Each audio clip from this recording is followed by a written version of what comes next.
Shalom, shalom.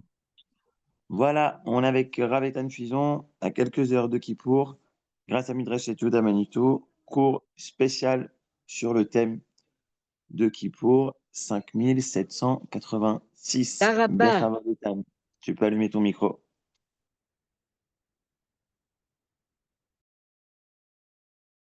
Yofi! Hop là. Yofi מאוד. טוב, hop là.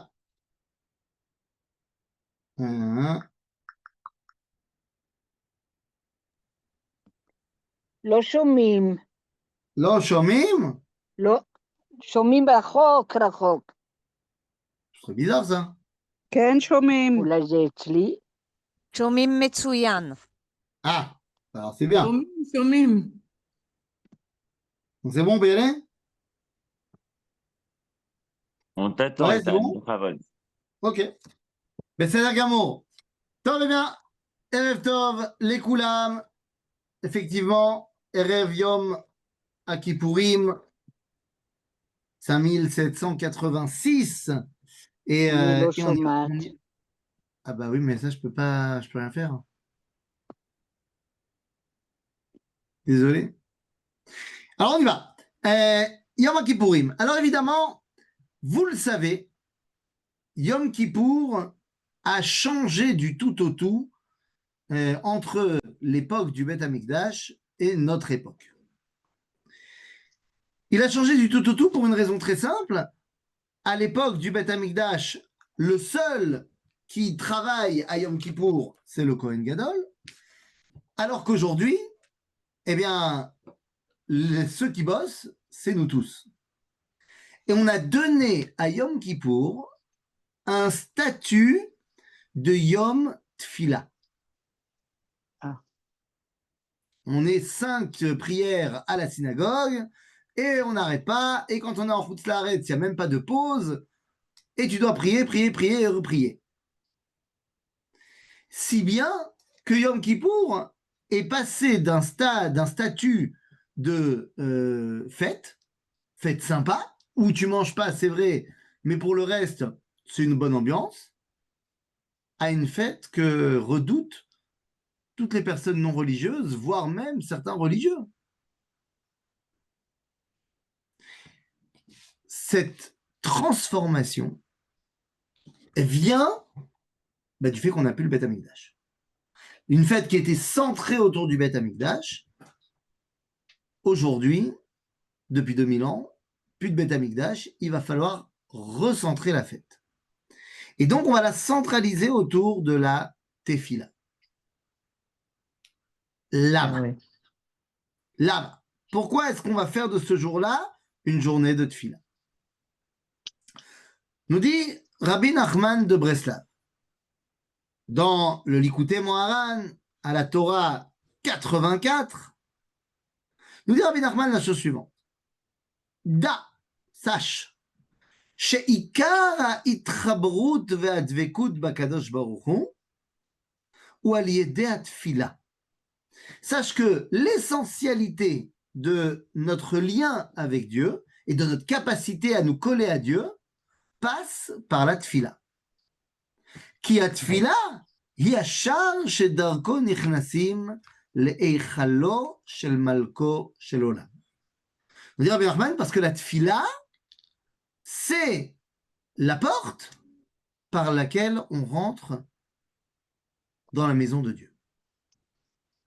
En d'autres termes, au moment où il y a une maison de Dieu, c'est-à-dire le Beth Amikdash, Yom Kippour est centralisé autour du Beth Amikdash, mais au moment où il n'y a plus de Beth Amikdash, eh bien, on est obligé de transformer la fête pour aller dans le Beth Amikdash en mode Tfila, puisque la Tfila nous fait rentrer dans la maison d'Akadosh Baruch. Ok? Est-ce que ça veut dire que quand on va reconstruire le Beth Amikdash, on arrêtera de faire notre Tfila? Non, on n'arrêtera pas. Parce que Ma'alim Bakodesh, Velo Moridim. Mais on les fera plus à la synagogue, on ira faire toutes les Tfilotes au Beth Amikdash. Bon, mais 2 petites secondes, on va un peu trop vite. Ma zotomeret. Ma zot omeret que le Bet Hamikdash, que la tfila, c'est ce qui nous permet de rentrer dans la maison d'Akadosh Baruch Hu à la place du Bet Hamikdash. Nous dit Rabbi Menachem Ameiri, dans son livre Bet HaBechira, donc le livre qu'il écrit sur le Bet Hamikdash, la deuxième partie, nous dit Ameiri, Afalpi shatfila chaviva af beyachid, bien que la tfila fasse toujours plaisir à Dieu, même quand on est seul à prier, tfilat hatzibur chaviva beyoter. La tfila du klal, elle est évidemment plus acceptée et plus appréciée. Ou mikol makom, be'aseret yamim, aseret yemet teshuva, mitor she'atorah nitna e'ara lakol, are af tfilat yachid chaviva chibuv yeter. Nous dit le Meiri, pendant les 10 jours de Tchouva, et donc particulièrement son paroxysme à Yom Kippour, même la tfila de l'individu, elle prend un statut de tfila collective. Lama. Pardon? Non? C'est bon? Alors pourquoi est-ce que même la tfila de l'individu prend un statut de tfila collective pendant les Aseret Yemet Teshuvah? Eh bien, pour comprendre ça, il va falloir qu'on rentre un tout petit peu dans quelque chose de plus profond. Vous êtes avec moi pour l'instant? Attention, ça va être compliqué, on va compliquer après. Ah bon? Ah bah oui. Ah bah oui.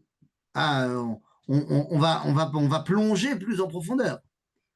Donc on a dit, je répète, la tfila, c'est ce qui me permet de me connecter à Dieu quand j'ai plus de Beth Amikdash. La tfila me permet de rentrer dans la maison de Dieu. Oui. Maintenant, Plus de Beth Amikdash. quand il n'y a plus de Beth Amikdash, la tfila, ça me permet de rentrer dans la maison de Dieu. Maintenant, évidemment que la tfila du tzibour, elle est meilleure que la tfila de l'individu, mais pendant Aseret Yemet Teshuvah, pendant les 10 jours de Teshuvah, la tfila de l'individu, elle est comme celle du tzibour. Lama. Les amis, nous dit le Rav Kook, dans son livre Arpile Toar, qu'il y a 3 sortes d'idées, d'idéaux qui sont présents dans le monde. Il y a des idées qui sont partagées par toutes les nations du monde, par toutes les civilisations. Elles sont communes à tout le monde. Comme par exemple, tu ne tueras pas. Il y a des idées qui sont communes à beaucoup de civilisations, mais la façon de les exprimer sont différentes chez chacun. Par exemple, la démocratie. On retrouve la démocratie dans plein de pays, mais la façon de l'appliquer, elle va changer d'un pays à l'autre. Mais nous dit le Rav Kook, il y a des idées qui sont propres au judaïsme. Et l'idée en chef, qui est un idéal juif aux juifs, c'est la teshuva. Le concept de la teshuva, c'est quelque chose qui est particulier au peuple d'Israël. Il y a fait mode. Bon, mais alors attends 2 secondes. La teshuva, c'est particulier au peuple juif. Lama. Parce que la teshuva, pour intégrer la teshuva, c'est-à-dire le fait de revenir à son origine, ça veut dire que tu admets qu'il y a un créateur qui t'a créé et tu veux revenir à son origine. Donc, si tu veux, la teshuva implique le concept que tu admets la création du monde. Et donc, c'est particulièrement juif.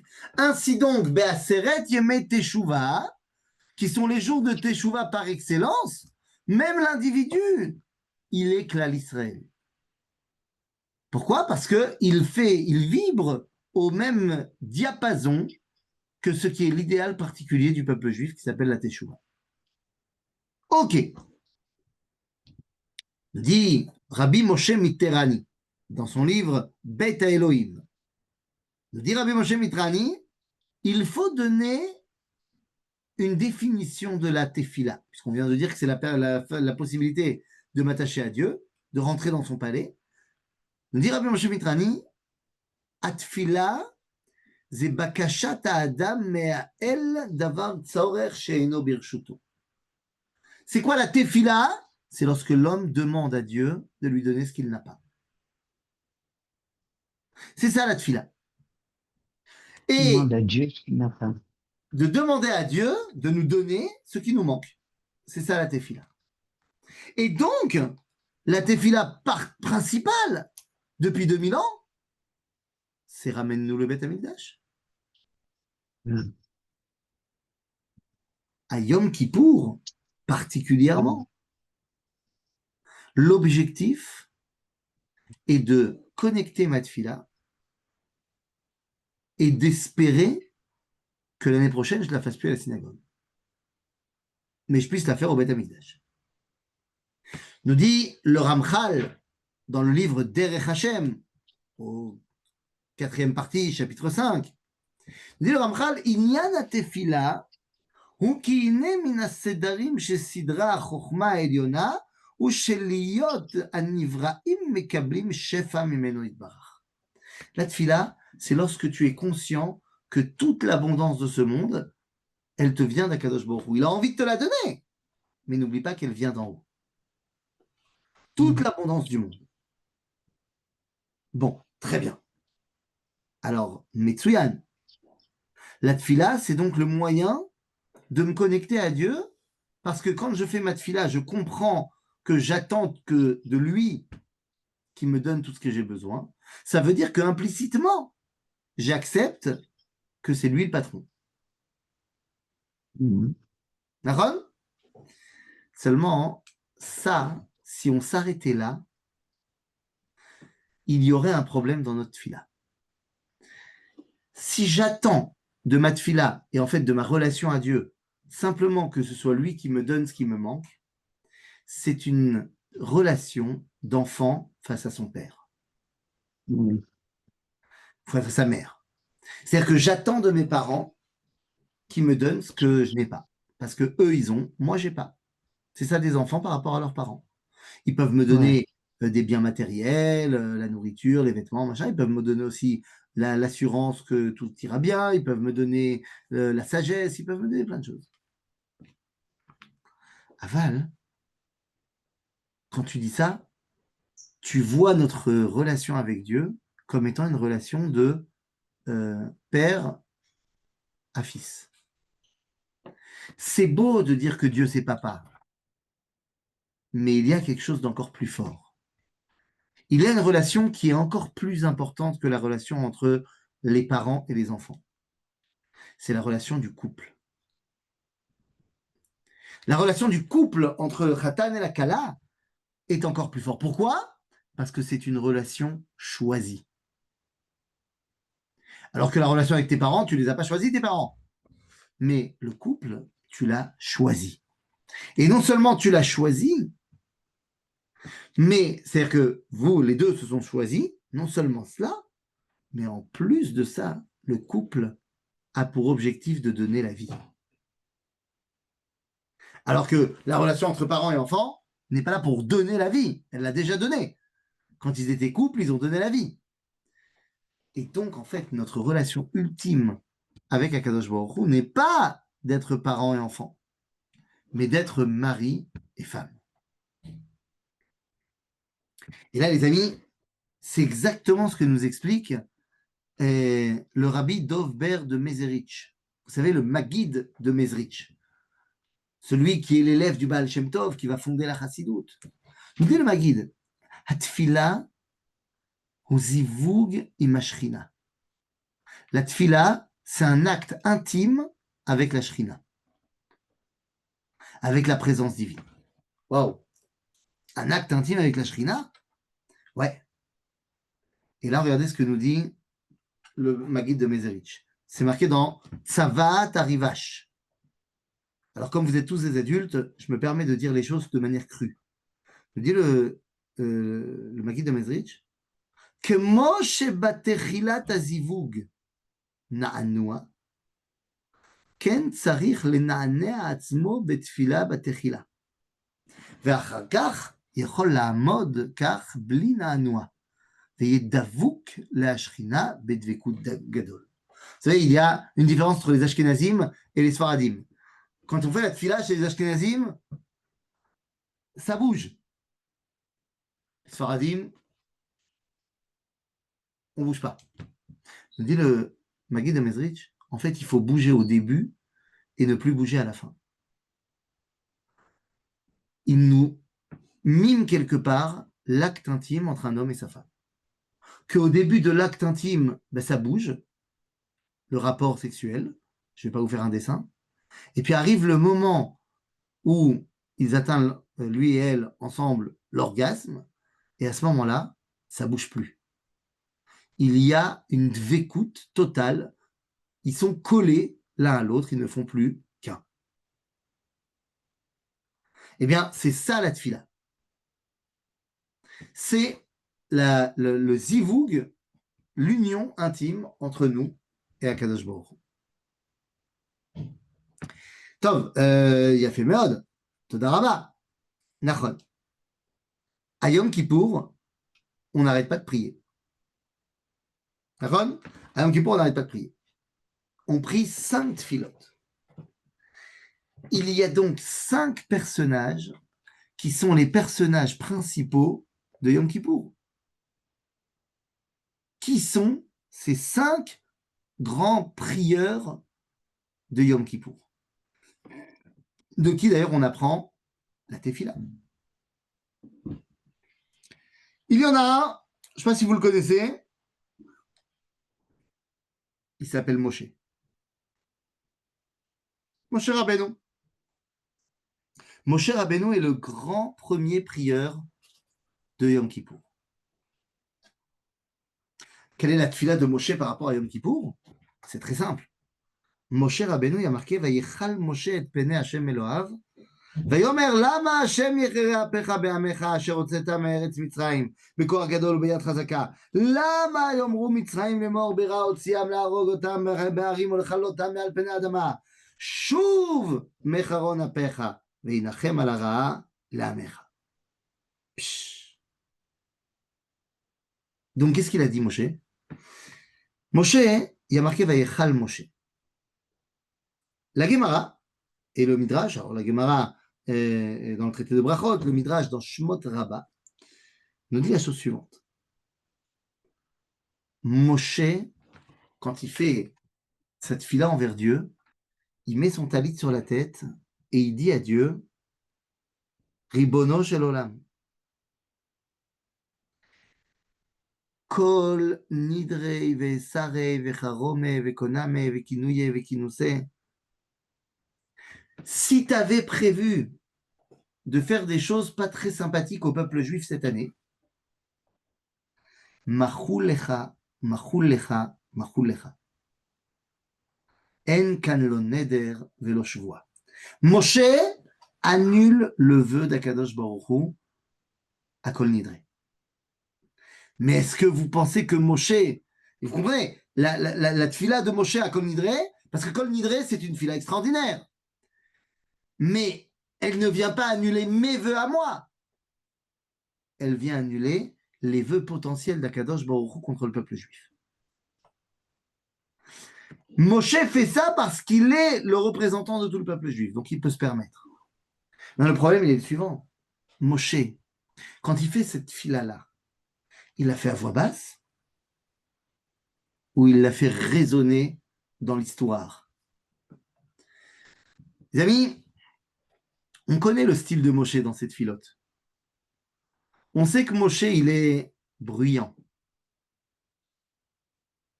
Qu'est-ce qu'on nous dit sur sa grande fila qui est la plus petite fila du monde? Vous connaissez la plus petite fila? Celui qui a fait la plus longue fila, c'est Moshe dans Vaetranan, plus de 500 filotes. Et la plus petite fila, c'est celle de Moshe également, qui a dit Elna Refana La. C'est la fila qu'il a fait pour la refoua de Myriam. Maintenant, est-ce qu'il a dit Elna Refana La? Non, c'est pas le style de Moshe. Il y a marqué Vayitzak Moshe al Hashem, les morts, Elna Refana La. En d'autres termes, Moshe, c'est pas quelqu'un qui parle doucement, Zetsaaka. Il crie vers l'Éternel. Regardez.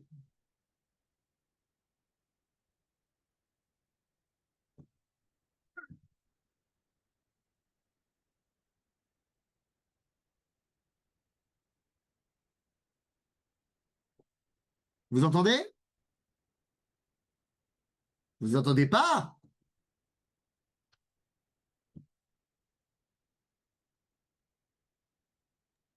Non, on n'entend pas. Vous n'entendez pas? C'est un scandale.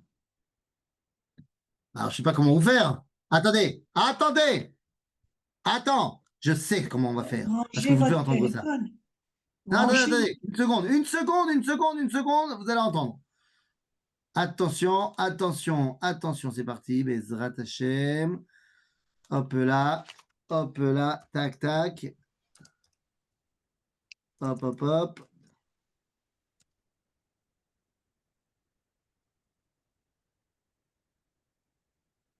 Alors, est-ce qu'on va trouver ça? Iné, ben voilà. On va trouver ça tout de suite. Alors, tac, tac, tac. Effacer.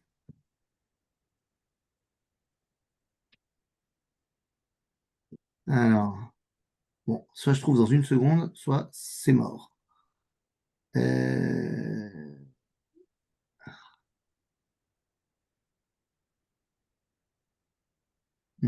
J'ai bien peur que je ne trouverai pas ici. Aïe, aïe, aïe, aïe, aïe, aïe, aïe, aïe, aïe, aïe, aïe, aïe. Tov. Bon, tant pis. Tant pis. J'ai peur que je ne trouve pas. Chaval Meod. Ah! J'ai trouvé. J'ai trouvé. Attends. Je l'ai trouvé. Où tu es?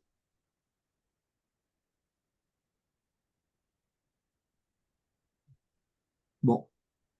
Non. Voilà, fallait venir prêt. Tant pis. Je suis venu pas préparé. Je voulais vous le faire écouter avec mon téléphone, ça n'a pas marché. Tant pis. Je voulais vous faire écouter la voix de Gershon Sirota, qui était le plus grand chazan de l'avant-guerre, de l'avant-deuxième guerre mondiale, qui était le chazan de la grande synagogue Tematsky Shul de Varsovie, qui comptait 5000 places. Et lorsque Gershon Sirota chantait, c'est toute la Pologne, tout Varsovie qui venait l'écouter, juifs et non-juifs. C'est un chanteur, il aurait pu être chanteur d'opéra, si bien qu'un jour, il a pris le train avec Caruso. Ils ont fait une partie d'échecs. Il y avait des journalistes là-bas qui étaient là pour accompagner Caruso. Et les journalistes lui ont dit, mais c'est qui cette personne avec qui vous faites des échecs? Et Caruso a dit, la personne qui est en face de moi, sachez que si vous connaissez Caruso, c'est uniquement parce que la personne en face de moi a décidé de ne pas faire d'opéra. Parce que Vous s'il pourrez le avait fait mettre d'opéra... sur le site. Pardon? Vous pourrez le mettre sur le WhatsApp, sur le site. Oui, tout à fait. Comme Parce ça, que on j'ai la pourra musique dans mon l'écouter. téléphone. Exactement. Alors, Gershon Sirota, donc on a un enregistrement de 1939, juste avant la guerre, où ils ont fait enregistrer sur un sonophone à l'ancienne le Kol Nidré. Lui, il chante avec un chœur de 100 hommes et 50 enfants. Okay, c'est une chanson extraordinaire. Et à la fin, bah, c'est un vrai chanteur d'opéra. Donc, sur la fin, il crie.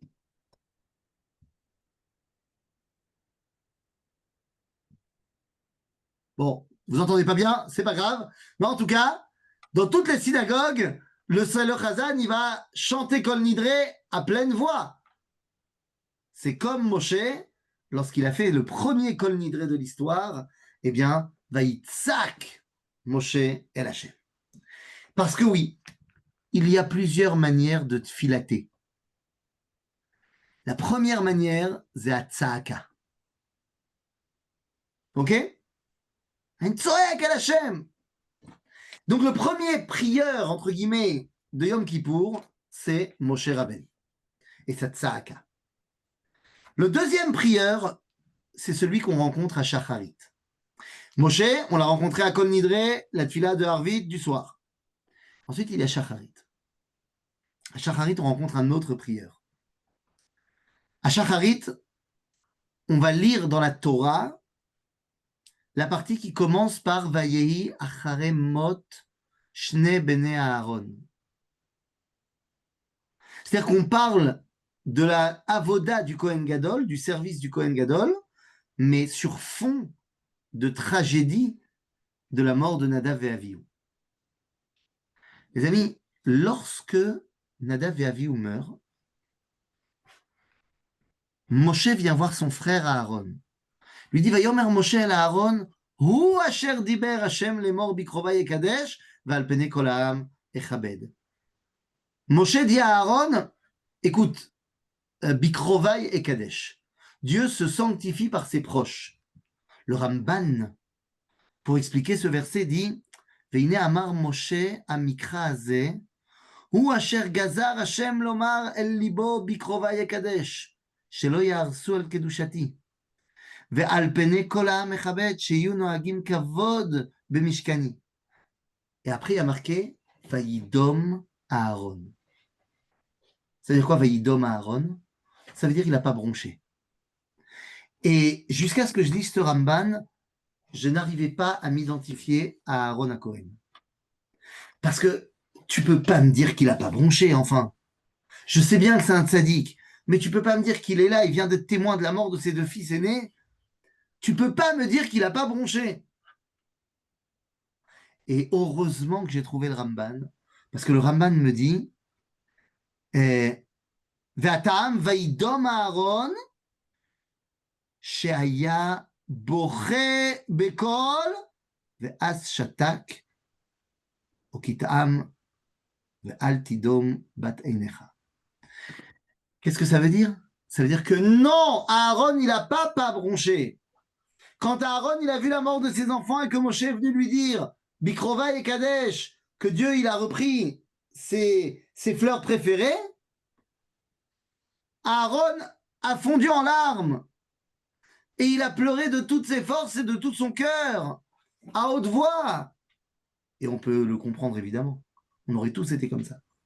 Après, il s'est tu. Mais Aaron, il a d'abord pleuré.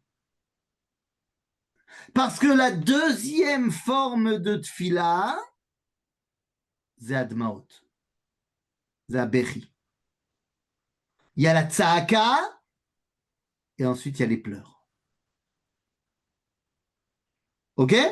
La tzaaka de Moshe, c'est pour dire, il faut absolument que tu pardonnes au peuple juif. Les pleurs de Aaron, c'est pour dire, Kolkar caché, je ressens un vide terrible. Et puis après, nous avançons à notre troisième prière.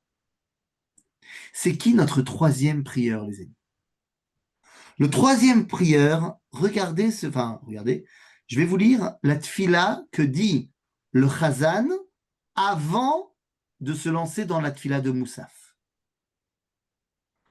El melech ne'eman Shaddai melech elyon kabel shavati beratzon amotz levavi el chai dayan emet rachum vechanun rachem alai ushma hayom asher aatir be'adi ube'ad adati hamaskimim עמי לתפילתי ותכלול תפילתנו עם כל תפילות הישרות והנקיות שיעשו היום בעמך ישראל ותחתור תחת כיסא כבודיך כמו שחתרת לתפילת מנשה. Le troisième personnage qu'on évoque à Yom Kippour, à l'entrée de la tfila de Moussaf, c'est Ménaché. Ménaché Melech Yehuda. Ménaché Melech Yehuda. Mais qu'est-ce qu'il a fait celui-là? Moi, quand on me dit Ménaché Melech Yehuda, je ne pense pas à un grand prieur. Je pense à un grand rachat. Le roi Ménaché est un roi qui a rentré l'idolâtrie dans le peuple juif, qui a mis une statue dans le Saint des Saints, qui a fait fauter tout le peuple juif. C'est pas le plus grand tzaddik de l'univers. Comme il est marqué dans le livre de Divrei Hayamim. Je lis. Ben 12 shana Ménaché bemolcho. Il a pris le règne quand il avait 12 ans. Ve-55 shana malach b'Yerushalayim. Il a régné 55 ans. ויעש הרע בעיני השם, כתועבות הגויים אשר הוריש השם מפני בני ישראל. Il a fait le mal aux yeux de Dieu. וישוב ויבן את הבמות אשר ניתץ יחזקיהו אביו. Il a reconstruit les autels d'idolâtrie que son père Hiskiyahu avait détruits. Il a mis en place des autels pour Baal. Il s'est prosterné devant toutes les idoles possibles et imaginables. Il les a servis. Il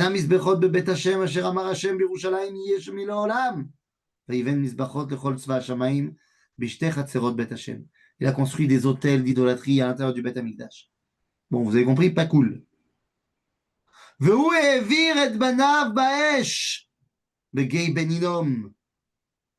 Il a mis ses enfants dans le feu, dans l'idolâtrie de Baal Peor, de Molech, dans le Gay Beninom. Bon, autant te dire que c'est pas cool. Sauf que, Irba sera la sot ara be'ene Hashem l'achiso, והשם את פסל הסמל אשר עשה, אשים את שמי לאלום, ולא הוסיף להסיר את רגל ישראל מעל האדמה. Donc, qu'est-ce qui s'est passé? Après cela, eh bien, le Tanakh nous raconte que Achour, les Assyriens, vont venir faire la guerre contre Ménaché, et vont le battre, et vont l'emmener en exil. Lui-même, Ménaché le roi. Et ils vont le torturer. Le Talmud de Jérusalem nous explique c'est quoi la torture. Ils le mettaient dans une marmite, et ils allumaient le feu, et ils le laissaient cuisir. Peut-être que c'est de là que vient le terme, quand tu interroges quelqu'un, tu dis on va le cuisiner. Je sais pas, peut-être. En tout cas, nous dit le Talmud de Jérusalem, le Talmud Yerushalmi dans le traité de Sanhedrin à la page 10, nous dit le Talmud que tous les soirs, lorsqu'on le remettait dans sa cellule après l'avoir cuisiné, il priait un autre Dieu pour qu'il le sauve. Et une fois qu'il a fait le tour de tous les dieux possibles et imaginables, et qu'il n'était toujours pas libéré et qu'on le tortuait toujours, il revient dans sa cellule et il prie Dieu. Il nous dit le Talmud comme ça.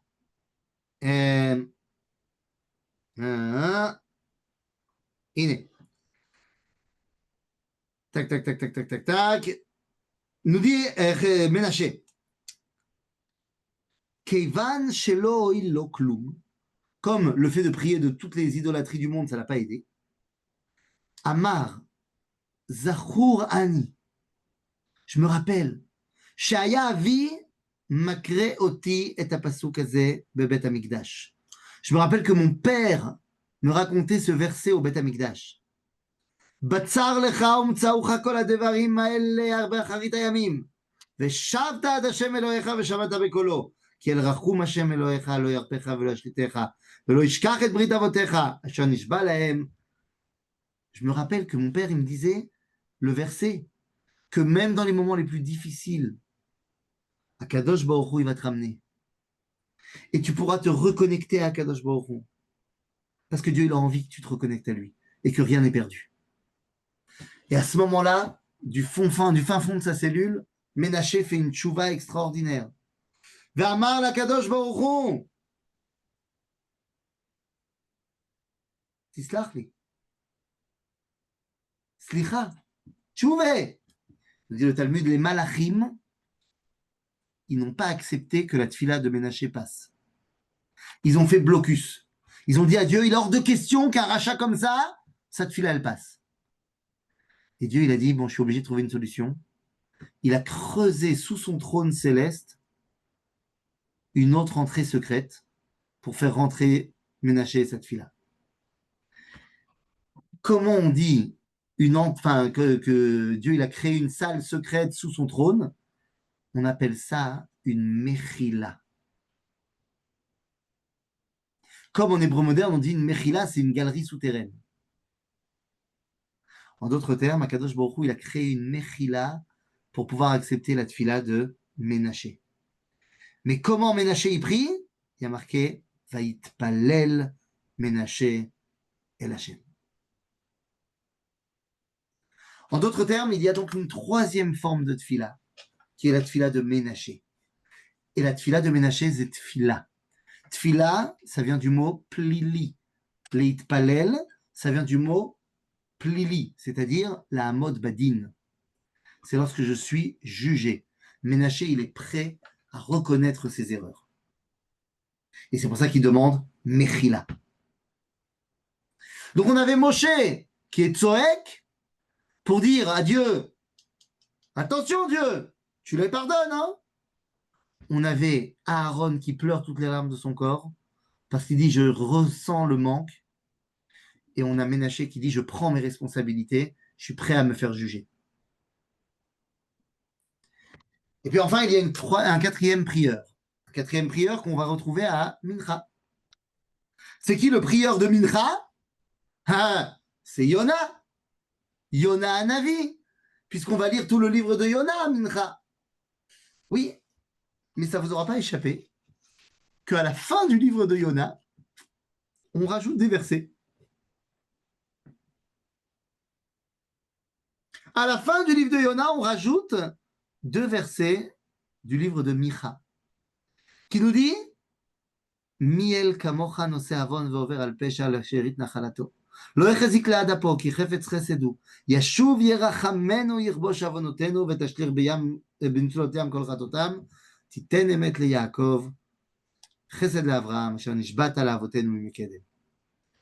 On termine le livre de Yona avec les paroles de Micha pour nous dire la tfila de Yona, elle est pleine de Yashuv et Yarachamenu, de Midat à Rachamim.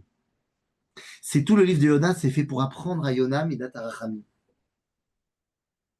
Midat à Rachamim, c'est de dire, je sais que je demande des choses et pour l'instant je ne les mérite pas, mais je ferai tout pour les mériter dans l'avenir. Les amis, ça ce sont nos 4 prières de Yom Kippourim. Moshe, Aaron, Ménaché et Yona. Moshe utilise la tzahaka, Aaron utilise les dmaot, Ménaché utilise la tfila et Yona utilise la rachamim. Bien les amis, les Ashkenazim, depuis le début des Slichot, ils chantent un piyut. Et ce piyut, c'est Machnise rachamim, achnisu rachamenu lifne Baal rachamim. On dit que Dieu, il est Baal rachamim. Ensuite, on dit Mashmiet tefila. Ashmiut tfilotenu lifne shomea tefila. Parce qu'on dit que Dieu, il est shomea tefila. Vous remarquez, rachamim, tfila. Ensuite, on te dit Mashmiet tseaka. Ashmiut tseakatenu lifne shomea tseaka. Parce que Dieu, il est celui qui écoute le cri d'appel. Et enfin, Mashnis et dim'a. Achnis ou dimotenu lifne melech mitratzedib bidmaot. Et à la fin, on dit qu'on envoie toutes nos dmaot aussi vers Akadosh Baruch Hu. Parce qu'il est celui qui veut les pleurs du peuple d'Israël. En d'autres termes, à Yom Kippour, mes 4 tfilotes, ce sont les 4 moyens que j'ai de faire ce zivoug avec Akadosh Baruch Hu. Zivoug shel tza'aka, zivoug shel dmaot, zivoug shel tfila, ve zivoug shel rachamim. Si on fait encore une fois, et encore une fois, je me permets de dire ce genre de choses parce que vous êtes un public d'adultes de tzadikim, mais c'est exactement les étapes de la relation intime. Dans la relation intime, il y a des tzahakot, le plaisir que procure la relation intime. Il va y avoir des fois même des dmaot, où les 2 individus lâchent prise complètement. Il peut y avoir également, enfin, il doit y avoir, mazé atfila. Vous savez qu'il y avait une bracha que les chachamim ont instaurée et qu'on a enlevée. Parce qu'on s'est dit, on n'est plus au niveau de faire une bracha à ce moment-là. Mais une bracha pour le zivoug. C'est-à-dire qu'au moment où tu es en train de t'unir à ta femme, tu dois prendre conscience de toute la chance que tu as, que Akadosh Baruch Hu, il t'a donné cette justice-là, qu'il t'a donné cette femme-là. Et puis après, il y a Midat Arachamim, c'est la vie qu'on va créer ensemble. Quel rapport? Parce que vous aurez remarqué que le mot Rachamim, c'est le pluriel du mot Rechem, de la matrice de la femme par laquelle on va donner la vie. Les 4 tfilotes de Yom Kippourim sont les 4 étapes du zivoug shalem avec Akadosh Baruch Hu. Pour nous apprendre à tfilater, à prier, on a Moshe, on a Aaron, on a Ménaché et on a Yona. Mais j'ai dit qu'il y avait 5 tfilotes. Ben oui, finalement, il y a Tfilat à Neila. Et qui est le prieur de Neila? El Nora Alila. Misel Nora Alila, Bishata Neila. Qui est celui qui prie à Neila?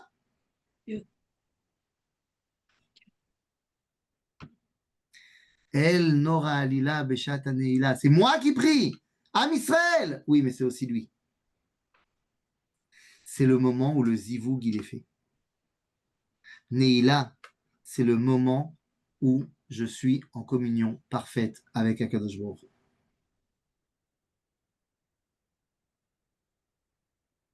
C'est הסיפור, רבותיי. Yom Kippourim, c'est le moment où le Kohen Gadol est rentré dans le Kodesh HaKodashim. Et vous savez comment le Kodesh HaKodashim est appelé dans le livre de Melachim? Cheder Amitot, la chambre du lit nuptial. Du lit nuptial entre Akadosh Baruch Hu et Knesset Israël. Yom Kippour, c'est l'union. Et donc, on ne peut que espérer que Yom Kippour Zé, eh bien, le plan Trump soit accepté, que tous les otages reviennent, que le Hamas ne soit plus qu'un mauvais souvenir pour l'histoire et pour le monde, et qu'on puisse recommencer à construire le zivoug entre Knesset Israël et Kadosh Baruch Hu, et qu'on puisse apprendre cela au monde entier. Voilà à quoi nous sert Yom Kippourim avec ses 5 filotes et ses 5 prières. Comment apprendre à être en communion totale avec Akadosh Baruch Hu. C'est tout un programme, les amis. À vous de jouer. Et on se voit quand on fait les Shiva Brachot du peuple juif et de Dieu pendant la fête de Sukkot. 7 jours de fête, 7 jours de Bishté, 7 jours de Shiva Brachot après l'union entre Dieu et Knesset Israël. Chag Sameach, Chatima Tova. Et si vous avez des questions, c'est le moment. Machatima Tova, Toda Rabba Eitan, vous pouvez ouvrir le micro.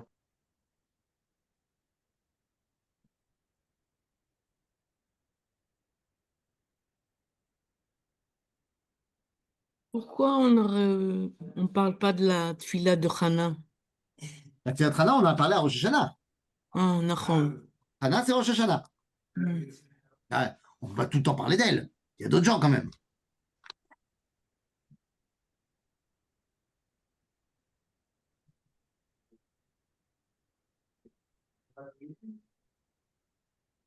Quelqu'un d'autre?